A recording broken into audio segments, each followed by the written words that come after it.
и звонкие голоса юных певиц вызывают восхищение у всех присутствующих в зале. За этим исполнением стоят долгие и усердные репетиции. Тамара Хамхоева, студентка 4-го курса. Петь любила с детства, но не думала, что увлечение академическим вокалом перерастет в серьезное увлечение. Конечно, волнение взяло верх, и мы немного переволновались на концерте, но мы сделали все, что смогли. Надеюсь, нашим зрителям все понравилось, и они были довольны нашим выступлением. Национальная гармонь, домра, фортепиано, хоровое пение. Программа отчетного концерта насыщенная. Студенты Республиканского колледжа искусств демонстрируют свои успехи за год в разных музыкальных направлениях. Абдулла Елхароев также решил принять участие, готовился к выступлению в течение 5 месяцев.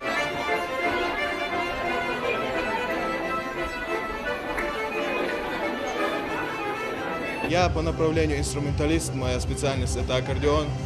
Сегодня мы показали трио народных мелодий, дуо вальса Божилиной.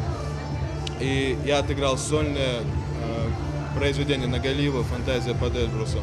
Судя по реакции зрителей, концерт проходит успешно. Сегодня поддержать студентов приехали местные жители, а также преподаватели и ученики из различных школ республики. Каждый смог получить заряд положительных эмоций на весь день. Мне очень приятно, что у нас есть в республике такие таланты, что есть такой колледж.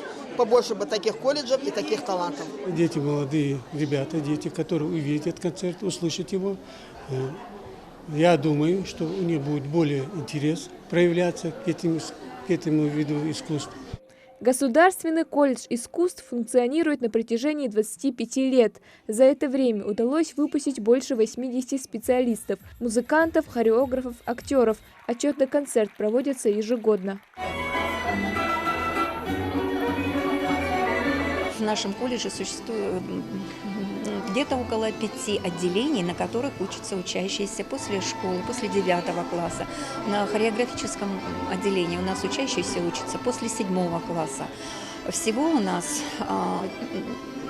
более 50 человек занимается по этим предметам.